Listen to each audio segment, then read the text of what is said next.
નમસ્કાર વિદ્યાર્થી મિત્રો, હું ભાવેશ વોરા. આજના વિડીયો લેક્ચરમાં આપ સૌનું હાર્દિક સ્વાગત કરું છું. ચેપ્ટર નંબર 3, 11મા ધોરણમાં સુરેખ પથ પર ગતિ.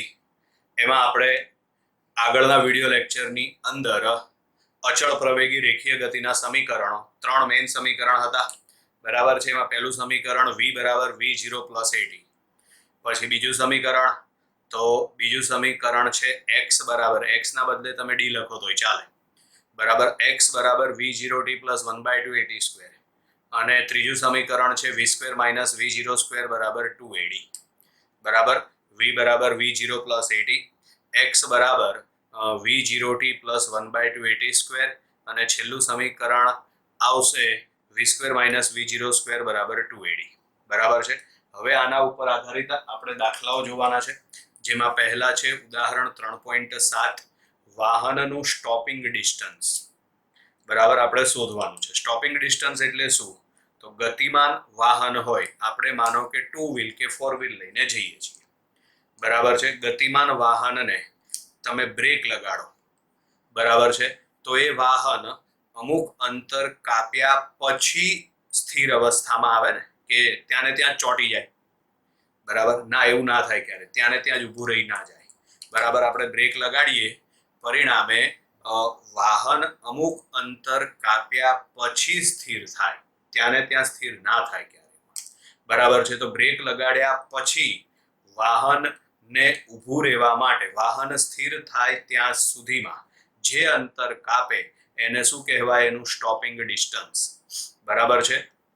હા, આપણે સાદી બ્રેક હોય, બરાબર છે, 2 વ્હીલમાં અને એમાં, તો એમાં વાહનને બ્રેક લગાડીએ તો એ વાહન વધુ અંતર કાપીને સ્થિર થાય. બરાબર છે. પણ હવે તો 2 વ્હીલમાં ડિસ્ક બ્રેક આવે છે, 4 વ્હીલમાં એર બ્રેક આવે છે. બરાબર, આ બધી બ્રેકની ક્ષમતા, એની કેપેસિટી વધારે હોય, પરિણામે વાહનને બ્રેક લગાડવામાં આવે ત્યારે વાહન ઓછું અંતર કાપીને સ્થિર થઈ જાય. ત્યાં ને ત્યાં તો સ્થિર ના જ થાય, ઓછું અંતર કાપે. બરાબર છે. એટલે આ વસ્તુ ધ્યાનમાં રાખવાની. એટલે વાહનનું જે સ્ટોપિંગ ડિસ્ટન્સ છે, સ્ટોપિંગ ડિસ્ટન્સ એટલે વાહનને બ્રેક લગાડ્યા પછી વાહન ઊભું રહે ત્યાં સુધી કપાયેલું અંતર, એને સ્ટોપિંગ ડિસ્ટન્સ કહેવાય. બરાબર છે. આ સ્ટોપિંગ ડિસ્ટન્સ બે વસ્તુ પર આધાર રાખે છે. એમાં એક આવશે પ્રારંભિક વેગ, વાહનનો પ્રારંભિક વેગ. પ્રારંભિક વેગ એટલે જ્યારે વાહનને બ્રેક લગાડવામાં આવે ત્યારે જે વેગ હોય એ પ્રારંભિક વેગ કહેવાશે. અને બીજું છે બ્રેકની ક્ષમતા ઉપર, બ્રેકની કેપેસિટી ઉપર. હમણાં જ આપણે બ્રેકની કેપેસિટીની વાત કરતી હતી. જો નોર્મલ બ્રેક હોય તો વાહન વધુ અંતર કાપીને સ્થિર થાય, પણ ડિસ્ક બ્રેક હોય 2 વ્હીલમાં તો વાહન ઓછું અંતર કાપીને સ્થિર થાય. આ શું થયું? બ્રેકની કેપેસિટી થઈ, બ્રેકની ક્ષમતા થઈ. બરાબર છે. ચલો, એટલે શું કહે છે? હવે રકમ વાંચીએ આપણે. તેમાં છે વાહનનું સ્ટોપિંગ ડિસ્ટન્સ. ગતિમાન વાહનને બ્રેક લગાડવામાં આવે ત્યારે તે ઊભું રહે તે પહેલા અમુક અંતર કાપે છે, જેને સ્ટોપિંગ ડિસ્ટન્સ કહે છે. સ્ટોપિંગ ડિસ્ટન્સ એ વાહનના પ્રારંભિક વેગ અને બ્રેક લગાડવાથી ઉત્પન્ન થતા પ્રતિપ્રવેગ એટલે કે બ્રેકની ક્ષમતા ઉપર આધાર રાખે છે. બરાબર, વાહનનો પ્રારંભિક વેગ v0 અને પ્રતિપ્રવેગ માઇનસ લેવાય, કારણ કે તમે બ્રેક લગાડશો એટલે વાહનના વેગમાં શું થશે? ઘટાડો. વેગમાં ઘટાડો થાય તો આ વખતે પ્રવેગ ઉત્પન્ન થાય. બરાબર, એને પ્રતિપ્રવેગ કહેવાય. આ વખતે પ્રવેગ માઇનસ લેવાનો હોય. બરાબર, આ તમને આગળ શીખવાડેલું છે. વેગ વધે તો પ્રવેગ ધન આવે, અને વેગ ઘટે તો પ્રવેગ ઋણ આવે. અહીં તમે બ્રેક લગાડો છો એટલે વેગમાં ઘટાડો થશે, પરિણામે પ્રતિપ્રવેગ આવશે. પ્રતિપ્રવેગ માઇનસ લેવાનો હોય. પ્રતિપ્રવેગ માઇનસ એના પદમાં સ્ટોપિંગ ડિસ્ટન્સનું સૂત્ર તારવો. બરાબર, એટલે આ જે રકમ છે ને, એ રકમમાં કોઈ પણ જગ્યાએ સમય ટી મેળવવાનો નથી, અથવા તો સમય ટી કોઈ પણ જગ્યાએ આપેલો નથી. બરાબર, તો આપણી પાસે જે 3 સમીકરણ છે એમાં સમય વગરનું સૂત્ર, તો સમય વગરનું સૂત્ર છે છેલ્લું, ત્રીજું, v square minus v0 square બરાબર 2ad. બરાબર, આપણે આ સૂત્રનો અહીંયા આગળ ઉપયોગ કરી લઈએ. બરાબર, ચલો, તો અહીંયા આગળ સૂત્ર શું આવશે? અચળ પ્રવેગી રેખીય ગતિનું સૂત્ર. તો અહીંયા આગળ અચળ પ્રવેગી રેખીય ગતિના સમીકરણ પરથી બરાબર સૂત્ર કયું લાગુ પાડવાનું છે v square minus v0 square બરાબર 2ad જેમાં v એ અંતિમ વેગ આવશે તમે વાહનને બ્રેક લગાડો છો એટલે વાહન છેલ્લે સ્થિર થશે પરિણામે અંતિમ વેગ એનો 0 આવશે એટલે અહીં આગળ પરંતુ v બરાબર શું આવશે 0 બરાબર અહીં પ્રતિપ્રવેગ આવશે તો પ્રતિપ્રવેગ એટલે એના બદલે શું લખવાનું થશે આપણે માઇનસ a બરાબર છે ચલો આ બે કિંમત ઉપર મૂકી દો તમે તો માટે અહીં આગળ 0 માઇનસ v0 સ્ક્વેર બરાબર 2 એના બદલે શું આવશે માઇનસ a અને d બરાબર આમાં સામ સામે માઇનસ ઉડી જશે સ્ટોપિંગ ડિસ્ટન્સ એટલે આપણે d શોધવાનું છે તો d ને સૂત્રનો કરતા બનાવતા 2a ક્યાં જશે સામે તો માટે સ્ટોપિંગ ડિસ્ટન્સ નું સૂત્ર d બરાબર v0 સ્ક્વેર upon 2a આ સૂત્ર તમારે MCQ માટે પણ યાદ રાખવાનું છે બરાબર સ્ટોપિંગ ડિસ્ટન્સ નું સૂત્ર d બરાબર v0 square upon 2a clear ચલો હવે આગળ છે 3.8 પ્રતિક્રિયા સમય એટલે એને રિએક્શન ટાઈમ કહેવાય બરાબર શું છે રિએક્શન ટાઈમ બરાબર સમજી લો આપણે ફોર વ્હીલ લઈને જઈએ છીએ સ્પીડ થોડી વધારે છે બરાબર છે અને અચાનક જ બીજું એક વાહન આડું આવી જાય છે આપણે કોઈ માણસ નહીં લઈએ ખોટું એક્સિડન્ટ થઈ જાય ને કંઈ નુકસાન થાય ધારો કે કોઈ બીજું વાહન આવી જાય છે અથવા તો એક ખાડો આવી જાય છે બરાબર છે તો આપણે વાહનને તાત્કાલિક બ્રેક મારવી પડે કે નહીં બરાબર છે તો પરિસ્થિતિ શું આવશે આપણે એ ખાડો જોઈશું બરાબર છે પછી મગજ છે એ પગને આદેશ આપશે અને પછી પગ બ્રેક લગાડશે બરાબર છે તો આજે વચ્ચેનો સમયગાળો થાય એ સમયગાળાને શું કહેવાય એનો રિએક્શન ટાઈમ કહેવાય બરાબર છે બીજું એક બહુ સિમ્પલ આપણે ઉદાહરણ લઈએ માનો કે ક્રિકેટ મેચની અંદર બરાબર છે ખેલાડી સ્લીપમાં ઊભો છે બરાબર બોલર બોલ નાખે છે બરાબર બેટ્સમેન કટ મારે છે અને સ્લીપમાં કેચ થાય છે બરાબર તો હવે દડો બેટને અડે ત્યારથી લઈને સ્લીપમાં ઉભેલો ખેલાડી દડાનો કેચ કરે ત્યાં સુધીનો વચ્ચેનો જે સમયગાળો હોય એ સમયગાળાને શું કહેવાય એનો રિએક્શન ટાઈમ કહેવાય બરાબર છે વ્યક્તિએ રિએક્શન ટાઈમ બદલાતો હોય છે બરાબર છે બધા માટે એક સરખો રિએક્શન ટાઈમ ન આવે પરિણામે જ તો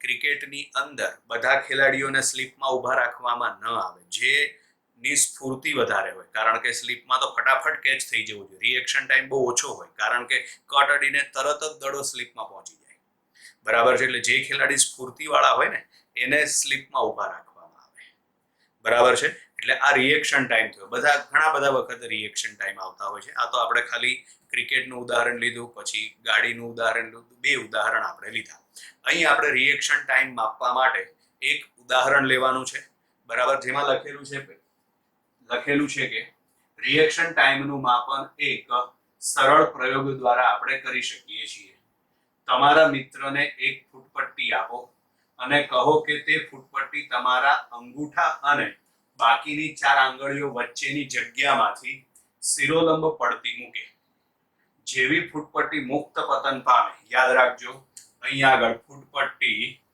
મુક્ત પતન પામે છે કે તરત જ તમે એને પકડી લો છો બરાબર હવે છૂટી પડે ને તરત આપણે પકડી લઈએ તો ફૂટપટ્ટી અમુક અંતર તો નીચે આવશે જ કેટલું આવે છે એ જોઈએ ફૂટપટ્ટી વડે કપાયેલ અંતર ડી માપો ધારો કે ડી બરાબર 20 સેન્ટીમીટર હોય તો રિએક્શન ટાઈમની ગણતરી કરો બરાબર છે એ પ્રયોગ અહીં આગળ એકદમ સિમ્પલ સમજવા માટે બરાબર આ એક ફૂટપટ્ટી છે આપણે આ રીતે આમ બરાબર છે આ રીતે આમ ફૂટપટ્ટીને રાખીએ બરાબર છે હવે ધારો કે એકદમ 0 આગળ ગોઠવવાની બરાબર હવે આપણે ફૂટપટ્ટીને છોડી દઈશું ફૂટપટ્ટીને છોડી દઈને આ ભેગું કરી દેવાનું પરિણામે ફૂટપટ્ટી દ્વારા જે અંતર કપાયું હશે બરાબર એ અંતર શું થશે તો એ અંતર કહેવાય કપાયેલું અંતર અહીં કપાયેલ અંતર ડી કેટલું આપેલું છે આપણને 21 સેન્ટીમીટર. ખબર પડી ગઈ શું કરવાનું છે એમ આપણે? બરાબર છે. પહેલા આપણે આ ફૂટપટ્ટીને 0 ઉપર એક્ઝેક્ટ ગોઠવી દેવાની, પછી ફૂટપટ્ટીને છોડવાની અને પછી ફૂટપટ્ટીને પકડવાની. બરાબર. તો આ વખતે અહીં જે અંતર કપાયું બરાબર ફૂટપટ્ટી વડે એ અંતરને શું કહેવાય? તો એ અંતર થશે કપાયેલ અંતર ડી. બરાબર. કેટલું મળે છે ડી આપણને આ પ્રયોગમાં? તો ડી બરાબર 21 સેન્ટીમીટર. એના માટેનો સમય આપણે શોધવાનો છે. બરાબર. તો આની અંદર સમજજો ધ્યાનથી, એક વસ્તુ ધ્યાનમાં રાખવાની, અહીં ફૂટપટ્ટી છે ને મુક્ત પતન કરે છે. મુક્ત પતન કરતા પદાર્થ માટે પ્રારંભિક વેગ 0 હોય. એક વસ્તુ ધ્યાનમાં રાખજો, મુક્ત પતન એટલે શું? તો પદાર્થને છોડી દેવો. બરાબર છે. આ રીતે આમ પદાર્થને છોડી દો એટલે પદાર્થ મુક્ત પતન કરે છે તેમ કહેવાય. ગમે ત્યારે કોઈ પણ દાખલામાં મુક્ત પતન આપેલ હોય એટલે એનો પ્રારંભિક વેગ કેટલો લેવાનો? તમારે 0. આ વખતે ઉદ્ભવતો પ્રવેગ કેટલો લેવાનો? એ બરાબર જી. જીની કિંમત 9.8. જી એટલે ગુરુત્વ પ્રવેગ છે. પૃથ્વીના ગુરુત્વાકર્ષણના કારણે ઉદ્ભવતો પ્રવેગ. પૃથ્વીના ગુરુત્વાકર્ષણના કારણે ઉદ્ભવતો પ્રવેગ, એને શું કહેવાય? ગુરુત્વ પ્રવેગ. એનું મૂલ્ય આખી પૃથ્વી ઉપર જી બરાબર 9.8 મીટર પ્રતિ સેકન્ડ સ્ક્વેર લેવામાં આવે છે. બધી જગ્યાએ સરખું નથી, પણ 9.8 લેવાય. બરાબર છે.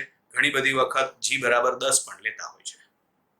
ચલો, તો હવે અહીં આગળ આપણે રિએક્શન ટાઈમની ગણતરી કરવા માટે અહીં તમને ડી બરાબર શું આપેલું છે? 21 સેન્ટીમીટર. સમય ટી આપણે શોધવાનો છે. મુક્ત પતન પામે છે એટલે પ્રારંભિક વેગ 0 છે. આ વખતે એ બરાબર શું છે? જી. બરાબર. અને આમાં પણ તમારે ધ્યાન રાખવાનું, બરાબર, પદાર્થ ઉપરથી નીચે આવે તો એના વેગમાં વધારો થતો હોય. વેગમાં વધારો થતો હોય તો આપણે પ્રવેગ ધન લેવાય. એટલે એ બરાબર શું લેવાનું આપણે? પ્લસ જી. બરાબર છે. અને જી ની કિંમત 9.8 કે 10 જે આપી હોય છે. પણ માનો કે પદાર્થને આમ ઉપર ફેંકીએ તો પદાર્થને ઉપર ફેંકો તમે તો જેમ જેમ ઉપર જાય ને તેમ તેમ તેના વેગમાં ઘટાડો થાય. વેગમાં ઘટાડો થાય એટલે આ વખતે પ્રવેગ તમારે માઇનસ લેવાનો થાય. પ્રવેગ તમારે માઇનસ લેવાનો થાય એટલે એ બરાબર ત્યાં માઇનસ જી આવે. બરાબર. ચલો, તો હવે એ બરાબર જી. હવે આ બધાને સાંકળતું સમીકરણ કયું આવે? જેમાં ડી આવવો જોઈએ, ટી આવવો જોઈએ, v0 અને પ્રવેગ એ પણ આવવો જોઈએ. તો એના માટેનું સમીકરણ છે ડી બરાબર v0t + 1/2. એના બદલે શું લખીશું આપણે? g(t²). હવે અહીંયા આગળ ડી બરાબર, તો ડી બરાબર તમે 21 સેન્ટીમીટર લખો. સેન્ટીમીટરને તમે મીટરમાં ફેરવો એટલે અહીંયા આગળ આવશે 0.21. 100 વડે ભાગવા પડે. બરાબર. v0 બરાબર 0 પ્લસ 1/2. g બરાબર શું લખવાનું આપણે? 9.8 t². બેને સામે લઈ જાઓ અને આ 9.8 ને તમે છેદમાં લઈ જાઓ. બરાબર. તો માટે અહીંયા આગળ આવશે 0.21 ગુણ્યા 2 છેદમાં આવશે 9.8 બરાબર શું આવશે? t². ક્લિયર? બસ. હવે આમાં તમે સાદું રૂપ આપો, પછી જે જવાબ આવે એનું વર્ગમૂળ કાઢી લો કેલ્ક્યુલેટરની અંદર એટલે ટી ની કિંમત મળી જશે. આ ટી એટલે શું થશે? Reaction time. બરાબર. પછી આગળ છે મુક્ત પતન પામતા પદાર્થની ગતિની ચર્ચા કરો. બરાબર છે. મુક્ત પતન પામતા પદાર્થની ગતિની ચર્ચા કરો. બરાબર. આ દાખલા પૂરતું જ ધ્યાન રાખજો. સૌથી પહેલા તો મુક્ત પતન પામે છે. મુક્ત પતન પામે એટલે v0 બરાબર 0. આ દાખલા પૂરતું એ બરાબર આપણે અહીં લઈશું -g. -g શું કરવા માટે? તો એનું કારણ કે મુક્ત પતન પામે પદાર્થ, મુક્ત પતન પામે એટલે પ્રવેગ કઈ બાજુ ઉત્પન્ન થશે? નીચેની બાજુએ. નીચેની બાજુ એટલે કઈ દિશા થઈ? ઋણ y દિશા. નીચેની તરફ એટલે ઋણ y દિશા કહેવાય. એટલે ચોપડીમાં માઇનસ લીધેલું છે. બરાબર છે. એટલે આપણે આ દાખલા પૂરતું એ બરાબર શું ગણીશું? -g ગણીશું. અને હવે આપણે 3 સમીકરણ મેળવીશું. બરાબર. તો એમાં પહેલું સમીકરણ છે v બરાબર v0 પ્લસ 80. બરાબર. ચલો હવે આમાં કિંમત મૂકી દઈએ આપણે. તો અહીંયા આગળ v બરાબર v0 બરાબર 0 થશે. a બરાબર તમે શું લખો -g, એટલે v બરાબર થશે -gd. ચલો પછી આગળ હવે બીજું સમીકરણ છે. તો બીજું સમીકરણ કયું છે આપણી પાસે? d અથવા તો x. d બરાબર v0t + 1/2 at સ્ક્વેર, એટલે d બરાબર v0t + 1/2 at સ્ક્વેર આવું થશે. હવે આમાં તમે કિંમત લખો. તો આમાં કિંમત લખો એટલે d બરાબર v0 બરાબર 0, એટલે આ પદ 0 થઈ જશે, પ્લસ 1/2 a બરાબર -g, તો અહીંયા આગળ -g t સ્ક્વેર, તો માટે d બરાબર થશે -1/2 gt સ્ક્વેર. d બરાબર થશે -1/2 gt સ્ક્વેર. આ બીજું સમીકરણ થયું. હવે છેલ્લું ત્રીજું સમીકરણ છે v સ્ક્વેર v0 સ્ક્વેર બરાબર 2ad. બરાબર. v સ્ક્વેર v0 સ્ક્વેર બરાબર 2ad. હવે આમાં v0, તો આમાં v0 બરાબર તમે 0 લખી નાખો, એટલે અહીં આગળ આવશે v સ્ક્વેર બરાબર 2. એના બદલે શું લખીશું આપણે? -g અને આ d, તો માટે v સ્ક્વેર બરાબર -2gd આ સૂત્ર આવશે. બરાબર. એટલે આ 3 સમીકરણ આપણને મળી ગયા મુક્ત પતન માટેના. મુક્ત પતન પામતા પદાર્થ માટે પ્રારંભિક વેગ હંમેશા 0 આવશે. બરાબર. આપણે આગળ બીજા બધા દાખલામાં મુક્ત પતન એટલે કે પદાર્થ કઈ બાજુ ગતિ કરશે? નીચે તરફ. નીચે તરફ ગતિ કરે એટલે એના વેગમાં વધારો થાય. વેગમાં વધારો થાય એટલે આ વખતે પ્રવેગ આપણે ધન લેવાનો થાય. પણ આ દાખલા પૂરતું એ લોકોએ શું ગણેલું છે કે ભાઈ a બરાબર શું થશે? -g. એટલે કઈ દિશા થશે આ? તો -g એટલે આ થશે ઋણ y અક્ષ. અને ઋણ y અક્ષ હોવાના કારણે આપણે એને -g ગણેલું છે. એના ઉપરથી આપણે 3 સમીકરણ મેળવી લેવાના. બહુ જ સહેલા છે. અને હવે એના આલેખ આપેલા છે. બરાબર. પહેલો છે પ્રવેગ વિરુદ્ધ સમયનો આલેખ. બરાબર. અહીંયા આગળ પ્રવેગ a વિરુદ્ધ સમય t નો આલેખ. તો આ વખતે પ્રવેગ a બરાબર શું છે? -g. આ g નું મૂલ્ય કેટલું આવશે? 9.8 મીટર પ્રતિ સેકન્ડ સ્ક્વેર. એટલે અહીં આગળ આપણે લઈ લઈએ 9.8. બરાબર. કિંમત લખી જ નાખી આપણે. પ્રવેગનો એકમ આવશે મીટર પ્રતિ સેકન્ડ સ્ક્વેર અને સમયનો એકમ આવશે સેકન્ડ. આ ગતિ દરમિયાન પ્રવેગ અચળ જળવાઈ રહે એટલે એનો આલેખ આ રીતે આમ સીધો મળે. બરાબર છે. પછી આપણે બીજો આલેખ દોરવાનો થશે વેગ વિરુદ્ધ સમયનો આલેખ. બરાબર. બીજો આલેખ વેગ વિરુદ્ધ સમયનો આલેખ.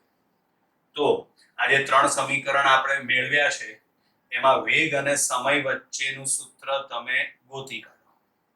વેગ અને સમય વચ્ચેનું સૂત્ર એટલે સમીકરણ નંબર 1 છે આ. એમાં g અચળ છે એટલે v ચલે છે t લખાય. એટલે બંને એકબીજાના સમપ્રમાણમાં, પણ આગળ માઈનસ નિશાની છે એટલે આલેખ આ રીતે આમ આપણને નીચે તરફ મળશે. બરાબર. ઉગમ બિંદુમાંથી પસાર થતી સુરેખા આપણને મળે. બરાબર. એટલે આ પહેલો આલેખ થયો પ્રવેગ વિરુદ્ધ સમય. આ બીજો આલેખ થયો વેગ વિરુદ્ધ સમય. અને હવે ત્રીજો આલેખ છે સ્થાનાંતર વિરુદ્ધ સમય, એટલે કે d વિરુદ્ધ t. બરાબર છે. તો એની અંદર આ સંબંધનો ઉપયોગ કરો તમે તો આમાં આવશે d ચલે છે t સ્ક્વેર લેવાય. બરાબર. એટલે આલેખ છે ને એ ઉગમ બિંદુથી શરૂ થશે, બરાબર છે. હવે t ની કિંમત લખો અને d માપતા જાઓ, બરાબર છે. તો આ વખતે બરાબર આલેખ છે ને એ આ રીતે આમ વક્ર મળશે, કારણ કે d ચલે છે t સ્ક્વેર. t ની સરખામણીમાં d ઝડપથી વધશે, કારણ કે જો t 1 હોય તો d 1 હોય, t 2 હોય તો d 4 મળે, બરાબર. t 3 હોય તો d 9 મળે. એટલે t ની સરખામણીમાં d ઝડપથી વધશે. પાછું આગળ માઈનસ છે એટલે આલેખ નીચેની બાજુએ મળશે, એટલે આ થશે સ્થાનાંતર વિરુદ્ધ સમયનો આલેખ. ત્રણે ત્રણ આલેખ આપણને મળી ગયા, બરાબર. પહેલો આલેખ છે પ્રવેગ વિરુદ્ધ સમયનો આલેખ, બીજો આલેખ છે વેગ વિરુદ્ધ સમયનો આલેખ, અને ત્રીજો છે સ્થાનાંતર વિરુદ્ધ સમયનો આલેખ. ક્લિયર વિદ્યાર્થી મિત્રો? અહીં આગળ આપણે ચેપ્ટર નંબર 3 ના 3 IMP દાખલાઓ પૂર્ણ કરીએ છીએ. Bye bye.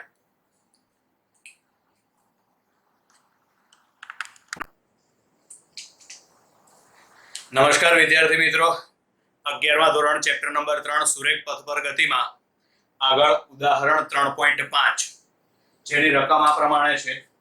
એક બહુમાળી મકાનના ટોચ પરથી એક દડાને શિરોલંબ ઉધ્વ દિશામાં એટલે ઉપર, બરાબર 20 મીટર પ્રતિ સેકન્ડની ઝડપથી ફેંકવામાં આવે છે. દડો જે બિંદુએથી ફેંકવામાં આવે છે તેની જમીનથી ઊંચાઈ 25 મીટર છે, બરાબર છે. એટલે એક મકાન ઉપરથી ફેંકવાનું, જમીનથી એ મકાનનું છત ની ઊંચાઈ કેટલી આપી છે આપણને? 25 મીટર. તો પહેલું છે દડો કેટલી ઊંચાઈએ પહોંચશે, બરાબર. આ શોધવા માટે આપણે અહીં આગળ માની લઈએ, ધારો કે આ ટાવર છે, બરાબર. આની ઊંચાઈ છે 25 મીટર, બરાબર. આના પરથી તમે પદાર્થને એટલે કે દડાને ફેંકો છો, બરાબર. આની ઊંચાઈ કેટલી આવશે? આ 25 મીટર. ક્લિયર? ચલો હવે દડાને તમે અહીંથી કઈ બાજુ ફેંકો છો? ઉપર તરફ. પરિણામે દડો ઉપર તરફ ગતિ કરશે, ત્યાંથી જેમ જેમ ઉપર જતો જશે તેમ તેમ તેના વેગમાં શું થતો જશે? ઘટાડો, બરાબર છે. આ બધાએ અનુભવેલું જ હોય, કોઈ પણ પદાર્થને ઉપર તમે ફેંકો એટલે જેમ પદાર્થ ઉપર જતો જાય તેમ તેમ તેના વેગમાં શું થતો જશે? ઘટાડો, બરાબર છે. જ્યારે તે મહત્તમ ઊંચાઈ પ્રાપ્ત કરે એટલે અમુક ઊંચાઈએ એનો વેગ 0 થશે, 0 થયા પછી એ નીચે આવશે, બરાબર. કોઈ પણ પદાર્થને ઉપર ફેંકો તમે તો એ પદાર્થ જેમ જેમ ઉપર જતો જાય તેમ તેમ તેનો વેગ ઘટતો જાય, પછી એક ઊંચાઈ એક હાઈટ એવી મળે કે જ્યાં એનો વેગ 0 થઈ જાય અને પછી પદાર્થ નીચે આવે. તો એવી જ રીતે અહીં આગળ ધારો કે આ પદાર્થને આપણે ફેંક્યો, એ પદાર્થ આમથી આમ ગતિ કરીને જમીન પર પાછો આવે છે, આ રીતે ગતિ કરે છે, બરાબર. તો આપણે આ પોઝિશન છે એને A કહી દઈએ, એક્ઝેક્ટ અહીં આગળ આપણે B કહી દઈએ. ચલો હવે પહેલો શું શોધવાનું છે? દડો કેટલી ઊંચાઈએ પહોંચશે. દડો કેટલી ઊંચાઈએ પહોંચે એટલે આ અંતર આપણે શોધવાનું થાય, બરાબર. એના માટે પ્રારંભિક વેગ કેટલો લેવાનો? તો તમે અહીંથી દડાને ઉપર કેટલા વેગથી ફેંક્યો છે? 20 મીટર પ્રતિ સેકન્ડ, એ એનો પ્રારંભિક વેગ આવશે. એટલે અહીં આગળ નીચે લખીએ, દાખલાનો પહેલો ભાગ છે એમાં પ્રારંભિક વેગ v0 બરાબર 20 મીટર પ્રતિ સેકન્ડ, બરાબર. ધારો કે આ છે h ઊંચાઈ, a અને b વચ્ચેનું અંતર h છે, આપણે h શોધવાનું છે, બરાબર. પદાર્થો ઉપર જાય તેમ તેમ તેના વેગમાં ઘટાડો થાય, વેગ ઘટે એટલે પ્રતિપ્રવેગ આવે, પરિણામે અહીં આગળ a બરાબર -g લેવાનું થશે, પછી g બરાબર આપણે શું લખીશું? 10, બરાબર. જ્યારે પદાર્થ અહીં b પાસે પહોંચે ત્યારે તે ક્ષણ પૂરતો સ્થિર થાય કે નહીં, પછી નીચે આવે કે નહીં, એટલે આ પરિસ્થિતિમાં આપણે AB અંતર શોધવાનું છે. એટલે આ પરિસ્થિતિમાં B બિંદુ પાસે જે વેગ હશે એનો અંતિમ વેગ હશે, પણ હમણાં કીધું એ પ્રમાણે B બિંદુ પાસે તો કણ અથવા તો પદાર્થ ક્ષણ પૂરતો સ્થિર થશે, એટલે એનો અંતિમ વેગ v બરાબર 0 લેવાનો થશે આપણા કિસ્સામાં. ચલો હવે આ કિંમત માટે કયું સૂત્ર લાગુ પાડવાનું થશે વિચારો તો આના માટે આપણે સૂત્ર લાગુ પાડવાનું થશે ત્રીજું, v² માઇનસ v0² બરાબર 2ad બરાબર. તો અહીંયા આગળ સૂત્ર આવશે v² માઇનસ v0² બરાબર 2 બરાબર. અહીંયા આગળ આવશે a, d ના બદલે આપણે લખીએ h. ચલો હવે આમાં કિંમત લખી નાખો. v એટલે અંતિમ વેગ, તો અંતિમ વેગ છે 0. v0 પ્રારંભિક વેગ 20 નો વર્ગ આવશે 400 બરાબર 2. a બરાબર શું લખવાનું છે? Minus g. g ની કિંમત છે 10 એટલે અહીંયા આગળ માઇનસ 10 થશે h. એટલે આ 2 ગુણ્યા 10 એટલે 20 માઇનસ 20 સામે છેદમાં જશે, પરિણામે સાદુરૂપ આપો તો h બરાબર શું મળશે? આપણને 20 મીટર મળી જાય બરાબર. એટલે આ અંતર આપણને a અને b વચ્ચેનું અંતર આપણને મળે 20 મીટર. તો જમીનથી ટોટલ ઊંચાઈ કેટલી હોય તો કેટલી આવે? 25 વત્તા આ બીજી 20 એટલે ટોટલ થશે 45 મીટર બરાબર. એટલે અહીં જમીનથી ઊંચાઈ શોધીએ છીએ. જમીનથી દડાની ઊંચાઈ બરાબર આવશે 25 વત્તા 20 બરાબર 45 મીટર. ચલો હવે દાખલાનો બી ભાગ. બી ભાગમાં શું કીધું છે? દડો જમીનને અથડાય તે પહેલા કેટલો સમય લેશે બરાબર. તો પહેલા દડો ક્યાં જશે? a થી b અને પછી દડો ક્યાં જશે? b થી અહીં કહી દઈએ c બરાબર. તો ધારો કે દડાને a થી b જવા માટે લાગતો સમય છે t1. a થી b જવા માટે લાગતો સમય છે t1 અને પછી b થી c જવા માટે, તો b થી c જવા માટે લાગતો સમય છે t2. a થી b જવા માટે લાગતો સમય t1 અને b થી c જવા માટે લાગતો સમય છે t2. તો t1 અને t2 શોધી કાઢીએ અને પછી બંનેનો સરવાળો કરી નાખીએ તો દડાને જમીન સુધી પહોંચવા માટે લાગતો સમય મળી જશે. ચલો તો પહેલા આપણે a થી b, તો અહીં આગળ આવશે આકૃતિમાં દર્શાવ્યા પ્રમાણે દડાને a થી b સુધી જવા માટે t1 સમય લાગે છે બરાબર. ચલો તો એના માટે સૂત્ર આપણે કયું લાગુ પાડીશું? તેમાં સૂત્ર લાગુ પાડી દઈએ આપણે v બરાબર v0 પ્લસ at બરાબર. એટલે આ બધી કિંમતો ઉપરથી આપણને સમય મળી જશે. v બરાબર v0 પ્લસ એ સમય આવશે t1. આના પરથી v એટલે અંતિમ વેગ. આપણે કોના માટે ગણતરી કરીએ છીએ? a થી b. તો b પાસે જે વેગ હશે એનો અંતિમ વેગ કહેવાય.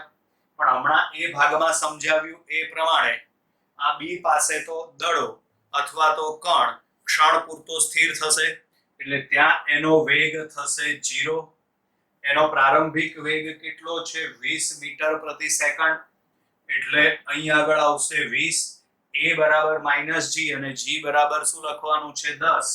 એટલે અહીં થશે માઇનસ 10 t1. માઇનસ 10 t1 ને સામે લઈ જાઓ એટલે આ 10 t1 બરાબર 20. તો માટે t1 બરાબર 2 સેકન્ડ. એટલે a થી b જવા માટે લાગતો સમય કેટલો આવશે? a થી b જવા માટે લાગતો સમય કેટલો આવશે? 2 સેકન્ડ. હવે કોના માટે ગણતરી કરવાની? b થી c. ચલો એટલે અહીં આગળ હવે દડાને b થી c સુધી જવા માટે લાગતો સમય, ચલો b થી c સુધી જવા માટે લાગતો સમય t2 આપણે શોધવાનો છે. તો આ વખતે b થી c એટલે પ્રારંભિક બિંદુ b કહેવાય. તો b બિંદુ પાસે જે વેગ હશે એ એનો પ્રારંભિક વેગ થશે. અહીં પ્રારંભિક વેગ આવશે v0 બરાબર 0.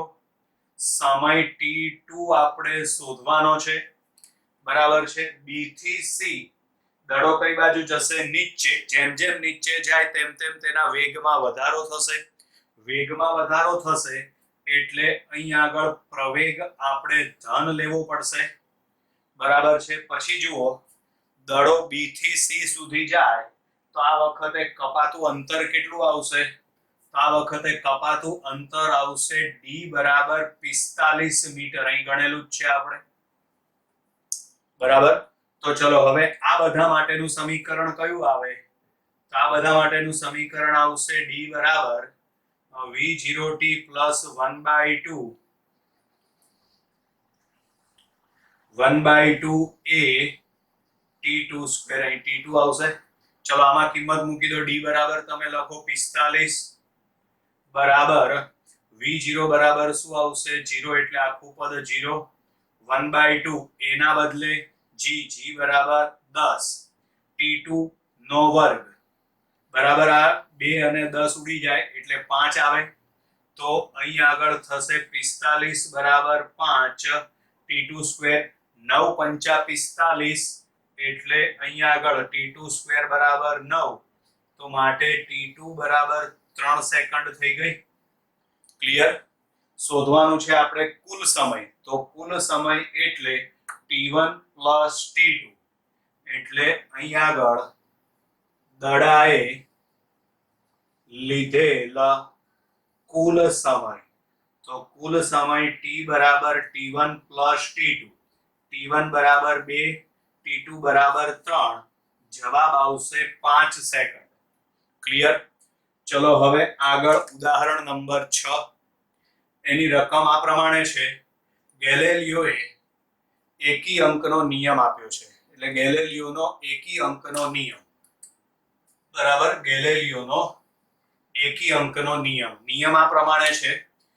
સ્થિર સ્થિતિમાંથી મુક્ત પતન પામતા, સ્થિર સ્થિતિમાંથી મુક્ત પતન પામતા એટલે પ્રારંભિક વેગ 0, મુક્ત પતન પામે એટલે પદાર્થ નીચે આવશે. નીચે જેમ જેમ આવે તેમ તેમ તેના વેગમાં વધારો થશે એટલે પ્રવેગ ધન લેવાનો થશે. A બરાબર G આવશે. મુક્ત પતન પામતા પદાર્થ દ્વારા સમાન સમયગાળામાં કપાયેલ અંતરો એકબીજાના એવા ગુણોત્તરમાં હશે જે ગુણોત્તર 1 થી શરૂ થતી એકી સંખ્યા હોય. એટલે કે આ ગુણોત્તર 1 થી શરૂ થતી એકી સંખ્યા એટલે 1, પછીની એકી સંખ્યા 3, પછીની એકી સંખ્યા 5, પછીની એકી સંખ્યા 7 એટલે 1 જેમ 3 જેમ 5 જેમ 7 જેમ 9 જેમ 11 એમ આગળ વધતું જાય. બરાબર. એટલે અહીંયા આગળ 1 જેમ 3 જેમ 5 જેમ 7 તેમ સાબિત કરો. બરાબર. તો હવે મુક્ત પતન માટે પ્રારંભિક વેગ v0 બરાબર 0 અને a બરાબર g. આ કિંમત તમે આ સમીકરણમાં મૂકી દો. બરાબર. y બરાબર v0t પ્લસ 1/2 at સ્ક્વેર છે. આની અંદર v0 બરાબર 0 અને a ના બદલે શું લખો તમે? g. ક્લિયર થઈ ગયું? હવે આ સમીકરણમાં આપણે કિંમતો મૂકવાની થશે. બરાબર છે. માનો કે પહેલા આપણે પ્રારંભિક અવસ્થામાં આમાં t બરાબર 0 મૂકી દો. તો t બરાબર 0 લખો એટલે y બરાબર 0 આવશે. પછી હવે તમે t બરાબર ટાઉ લખો. તો t બરાબર અહીં ટાઉ લખો. બરાબર છે. અહીં આગળ તમે ટાઉ લખો એટલે શું આવશે? આમાં y બરાબર 1/2 g ટાઉ સ્ક્વેર થશે. બરાબર છે. હવે આ જે અંતર મળ્યું ને એને હું y0 કહી દઉં છું. હવે t બરાબર તમે 2 ટાઉ લખો. 2 ટાઉ લખો, વર્ગ કરવાનો થશે એટલે 2 નો વર્ગ 4. ઉડાડવાની નહીં કિંમત એટલે અહીંયા આગળ મેં 4 લખી નાખ્યા. 1/2 g ટાઉ સ્ક્વેર m9. પણ આ 1/2 g ટાઉ સ્ક્વેર એના બરાબર શું લખાશે? y0 એટલે શું આવશે આમાં? 4y0 થશે. ચલો હવે t બરાબર 3 ટાઉ લખો. તો y બરાબર અહીંયા 3 ટાઉ લખો એટલે 3 નો વર્ગ શું થશે? 9. તો 9 હું આગળ લખી નાખું છું. 1/2 g ટાઉ સ્ક્વેર આના બરાબર y0 એટલે 9y0 લખાય. એવી રીતે માનો કે 4 ટાઉ લખીએ તો 4 નો વર્ગ 16 થશે એટલે અહીં 16y0 લખાશે. એ મેં અહીં કોષ્ટકમાં લખેલું છે. જુઓ સમય t બરાબર પહેલા 0 આમ લખી જ નાખ્યું છે. t બરાબર 0 બરાબર. આ 0 કિંમત તમે અહીં લખો એટલે y બરાબર શું થશે? 0. આ પણ 0. પછી t બરાબર તમે ટાઉ લખો તો જો આ t બરાબર ટાઉ લખ્યું તો કિંમત મળે y બરાબર 1/2 g ટાઉ સ્ક્વેર મળ્યું લખ્યું આ એને આપણે શું કહી દીધું y0 તો આ કહી દીધું y0 પછી હવે 2 ટાઉ તો t બરાબર 2 ટાઉ લખો આ વખતે મળે y બરાબર 4 1/2 g ટાઉ સ્ક્વેર તો 4 1/2 g ટાઉ સ્ક્વેર થઈ ગયું એમાં જે કૌંસ વાળું પદ છે એના બરાબર y0 એટલે જો આ 4y0 મળ્યું હવે 3 ટાઉ લખો બરાબર તો એ પ્રમાણે શું મળશે આપણને 9y0 મળે ક્લિયર હવે શું શોધવાનું છે ક્રમિક સમયગાળામાં કપાયેલ અંતર તો ક્રમિક સમયગાળામાં કપાયેલ અંતર શોધવું હોય બરાબર તો બાદબાકી કરો તો અહીં બાદબાકી કરો y0 માંથી 0 બાદ કરો એટલે y0 4y0 માંથી y0 બાદ કરો એટલે 4 માંથી 1 જશે એટલે 3 3y0 પછી 9y0 માંથી 4y0 બાદ કરો એટલે 9 માંથી 4 જશે તો 5y0 હવે ગુણોત્તર લઈ લો બરાબર છે આનો આની સાથે જ ગુણોત્તર લો એટલે 1 પછી આ બેનો ગુણોત્તર લો એટલે 3 પછી આ બેનો ગુણોત્તર લો એટલે 5 તો કપાયેલ અંતરનો ગુણોત્તર શું મળ્યું 1/3/5 એ જ આપણે શોધવાનું હતું બરાબર કપાયેલ અંતરો એકબીજાના એવા ગુણોત્તરમાં હશે જે ગુણોત્તર 1 થી શરૂ થતી એકી સંખ્યા હોય મળી 1 3 5 પછી હજી આગળ સાદું રૂપ આપો તો 7 9 11 એ પ્રમાણે કિંમત મળતી રહે બરાબર છે આ બહુ અગત્યનો દાખલો છે બંને 3 અને 5 એટલે ધ્યાનથી અભ્યાસ કરજો આનો બરાબર અહીં આગળ આપણે ઉદાહરણ 5 અને 6 પૂર્ણ કરીએ છીએ વિદ્યાર્થી મિત્રો બાય બાય